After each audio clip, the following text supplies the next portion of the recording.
Narcissist was given a hidden test from God about you. There are moments when a message does not arrive to comfort you. It arrives to stop you, not to reassure you that everything will be fine, but to confront you with a truth that explains why everything unfolded the way it did. This is one of those moments, because what you experienced with that person was not random. It was not bad luck. It was not simply another narcissist. There was a test unfolding quietly, invisibly long before you realized something was wrong. A test not announced.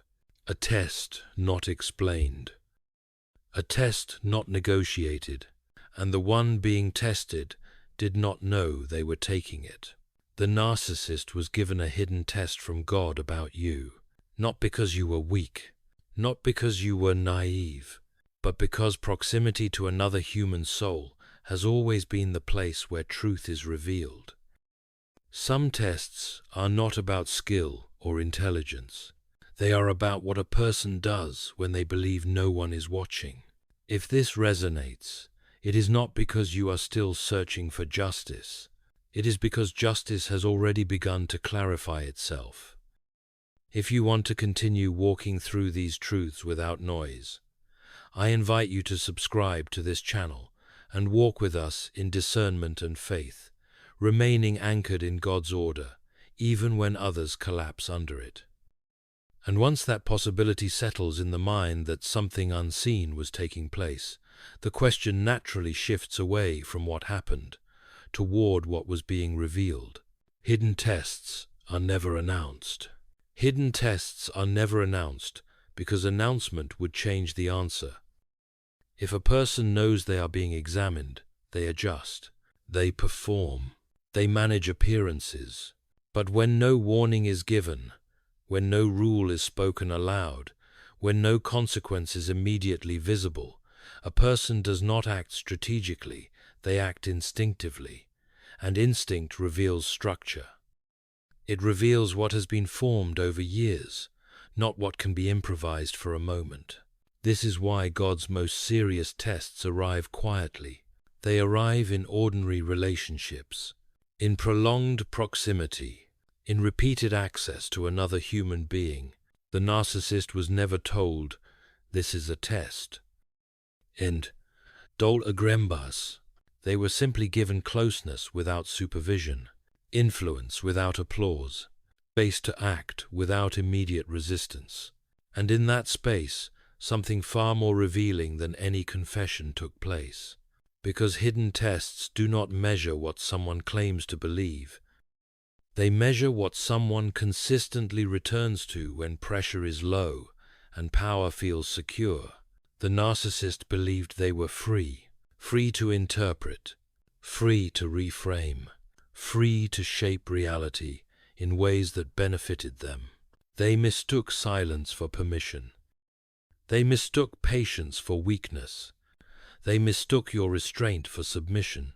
And because nothing stopped them at first, they assumed nothing ever would. But hidden tests are not concerned with speed. They are concerned with exposure. Every moment where restraint could have been exercised, but was not. Every moment where truth could have been preserved, but was bent. Every moment where another person's inner life could have been honored, but was disregarded. These moments do not disappear. They accumulate, not as accusations, not as dramatic failures, but as evidence. The test continued because the subject continued answering. And this is where many people misunderstand what divine judgment looks like. They imagine interruption, correction, a sudden boundary imposed from above. But in hidden tests, the boundary is internal. The narcissist was not being restrained so that they could reveal whether they were capable of restraining themselves. They were not confronted so that their natural response, not their rehearsed defense, would emerge. And what emerged was not confusion. It was pattern. A pattern of control rather than care. A pattern of distortion rather than clarity. A pattern of dominance rather than presence. These patterns did not require interpretation. They required time. Because time is the one condition, narcissism cannot survive without being exposed. Performance can be sustained briefly, imitation can last a season, but character reveals itself through repetition. Hidden tests allow repetition. They allow someone to show who they are not once, but habitually. And while the narcissist believed they were navigating a relationship, they were in fact revealing how they handle power when it is unobserved. Power over conversation, power over emotional tone, power over meaning itself. They decided when things were serious and when they were nothing, when harm was real and when it was imagined, when truth mattered and when it could be redefined. No one stopped them. And so they assumed this was mastery. But mastery was never the point. The test was not about whether they could control you. It was about whether they could coexist with you without erasing what made you real. And that distinction matters, because control can look impressive, but coexistence requires restraint, and restraint cannot be faked for long.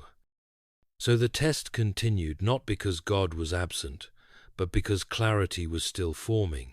And as clarity forms, something subtle begins to shift. What once felt like freedom begins to feel unstable. What once felt powerful begins to feel necessary. What once felt optional begins to feel compulsory. Because when someone fails a hidden test repeatedly, they do not suddenly collapse. They tighten, they escalate. They begin to apply pressure where patience once existed, and that escalation is not random. It is the nervous system responding to a truth it cannot tolerate. That unrestricted access to another soul did not produce peace, it exposed emptiness. And as that emptiness becomes harder to ignore, the behavior intensifies. Not because the test has changed, but because the subject senses, without understanding, that something is no longer in their favor. And this is where the role you played becomes impossible to overlook. Because you were not an obstacle placed in their way. You were the condition under which their inner structure was revealed. And once that reality begins to surface, the story is no longer about how the test was hidden. It begins to move toward why you were the environment in which it unfolded. Why you became the measure. You did not enter their life to be evaluated, corrected, or shaped. That assumption alone already misunderstands what was taking place. You entered their life as a point of exposure, not because you were confrontational, but because you remained internally ordered while standing in close proximity to someone who depended on disorder to function. The test did not begin when conflict arose.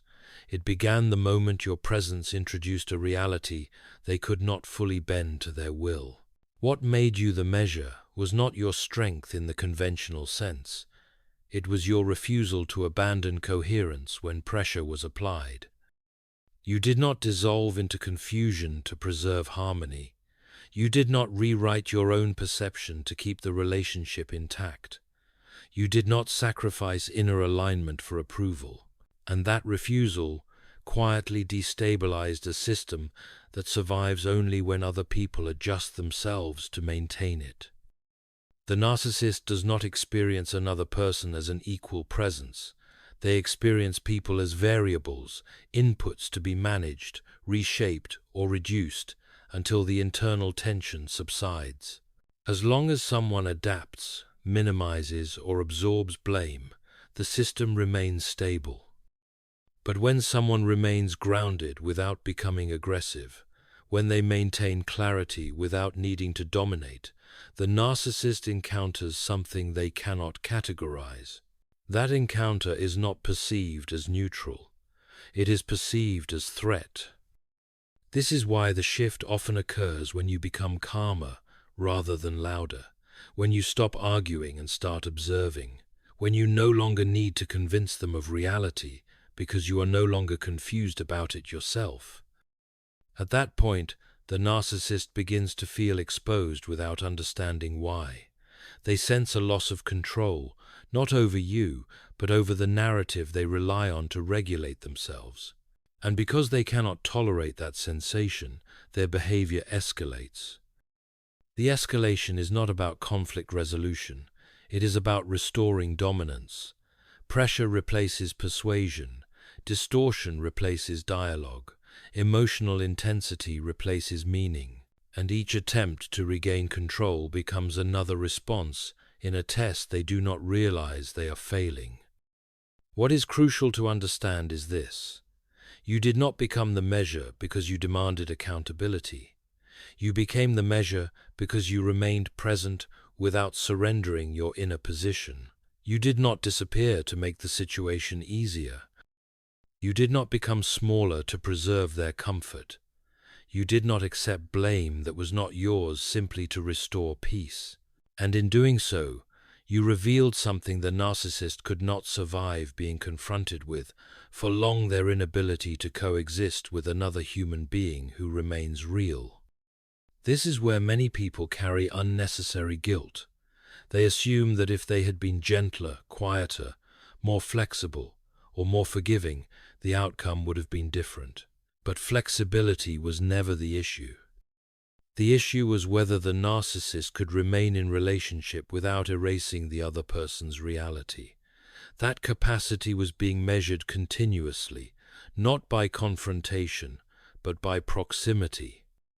Your presence asked a question without words. Can you share space without reshaping me? Can you remain close without consuming? Can you experience intimacy without control? And each time the answer returned as manipulation, minimization, or distortion, the test recorded another response. If this description aligns with what you lived through, it is important to name it plainly, not as accusation, but as clarity. Take a moment now, and in the comments write, "I was not the problem, I was the measure." Not to elevate yourself, and not to condemn anyone else, but to mark the point where confusion gives way to understanding. Because once you recognize that you were the measure, the entire story reorders itself. It stops being about why they reacted the way they did, and begins to reveal why they could not remain steady in your presence. It becomes clear that what collapsed was not the relationship, but the illusion that closeness could be sustained without truth. And as that realization settles, attention naturally begins to move away from your role in the dynamic and toward the quiet accumulation of choices that made the outcome unavoidable. The test was measured in small, repeated choices. The hidden test was not decided in a single dramatic moment. There was no scene where everything suddenly fell apart, no decisive act that could be pointed to as the turning point. That is not how this kind of test operates.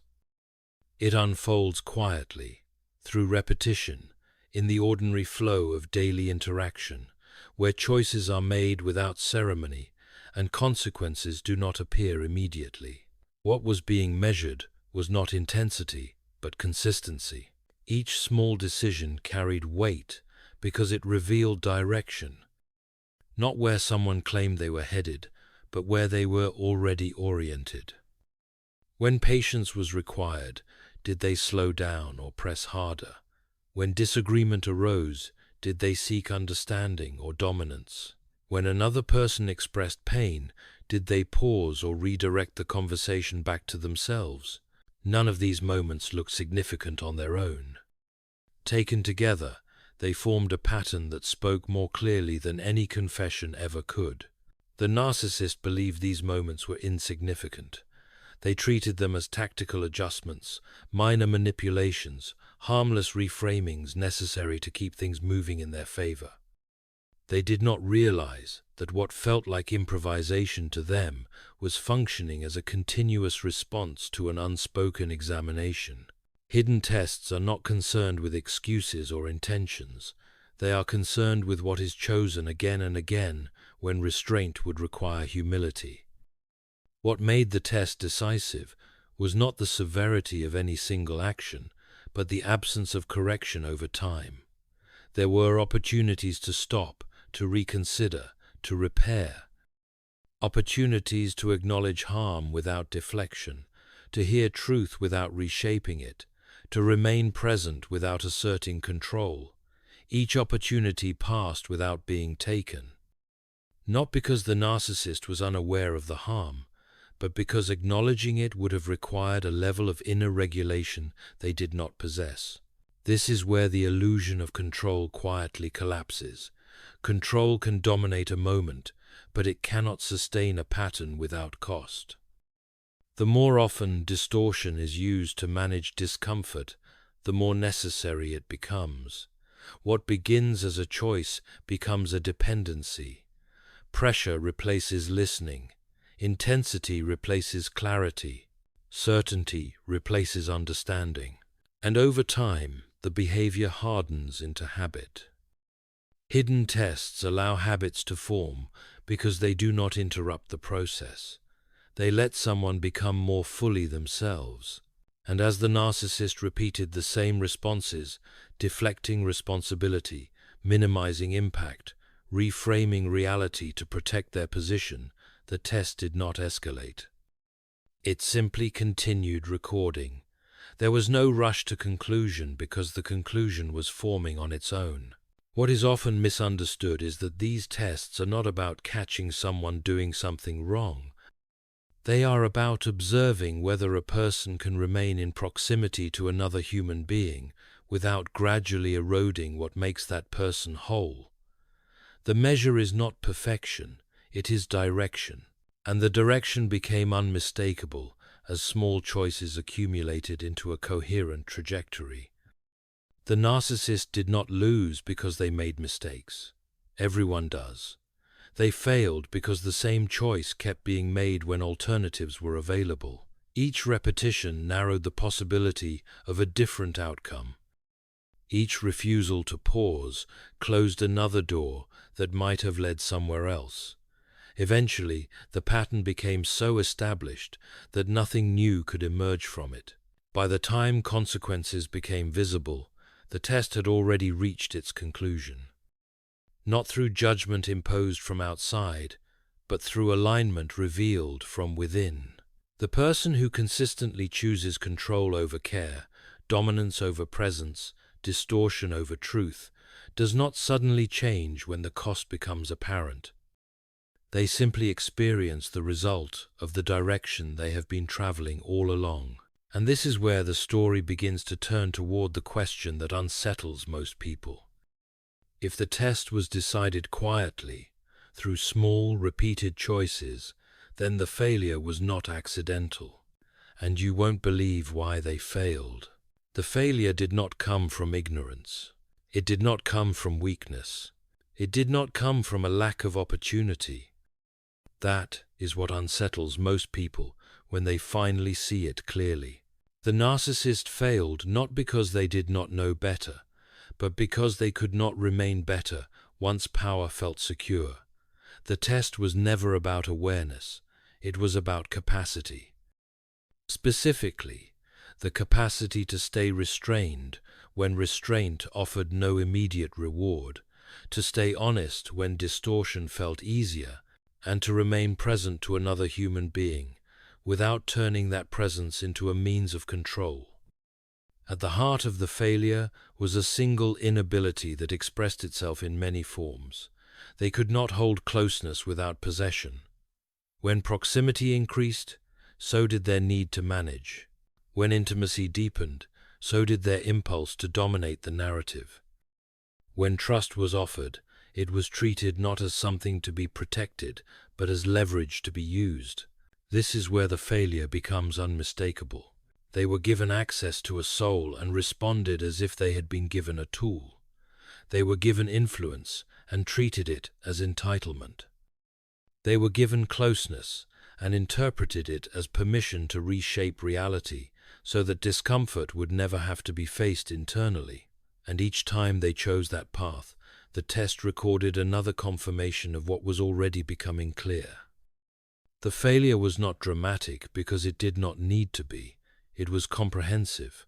It touched every layer of interaction, every exchange where humility could have softened the moment, and instead, control hardened it. Over time, this pattern did not merely affect the relationship. It revealed the inner architecture that made a different outcome impossible. What many struggle to accept is that nothing external caused this failure. You did not provoke it, circumstances did not force it, stress did not excuse it. The test was not unfair, and it was not rigged. It simply asked whether a person could remain aligned when given influence over another human being without oversight. The answer returned again and again was no. This is why the failure feels disproportionate to the events that preceded it. From the outside, it can look as though something small caused everything to unravel, but the unraveling began long before the visible rupture. The rupture only revealed what had already been decided through repetition. The narcissist often believes that failure comes from being exposed, from being confronted, or from being abandoned.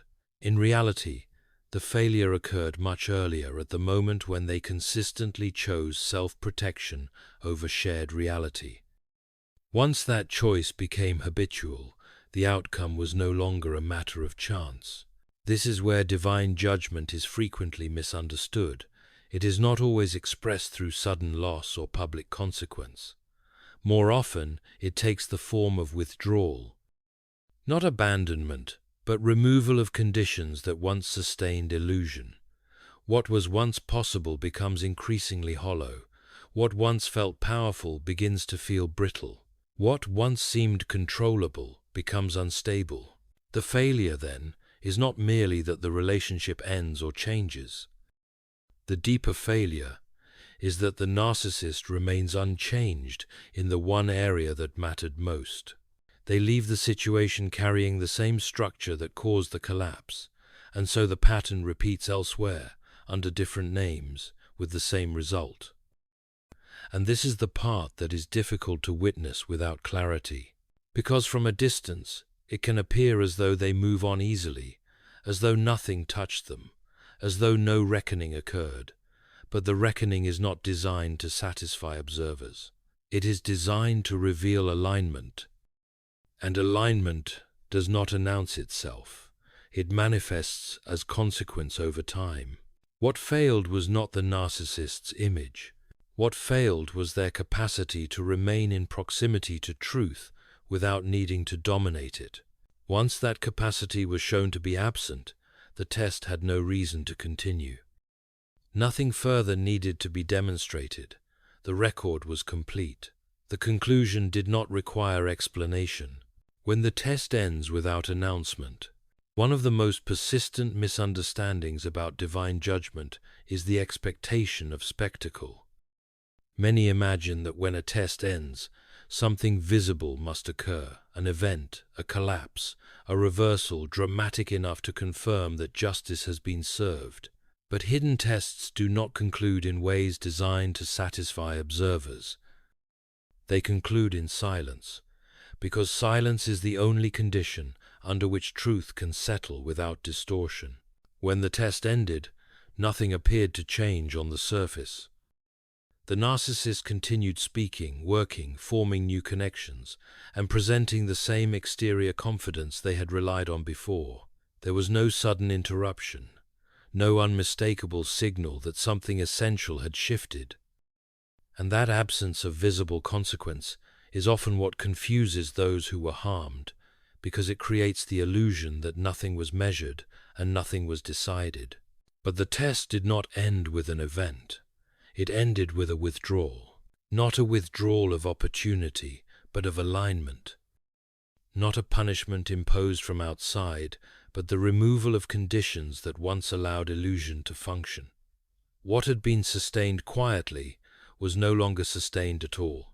The internal coherence that once made manipulation feel effortless began to fracture, not loudly, but persistently. What replaces alignment is not immediate chaos, it is instability. The narcissist begins to experience a subtle erosion of satisfaction. Influence no longer produces reassurance. Control no longer delivers calm.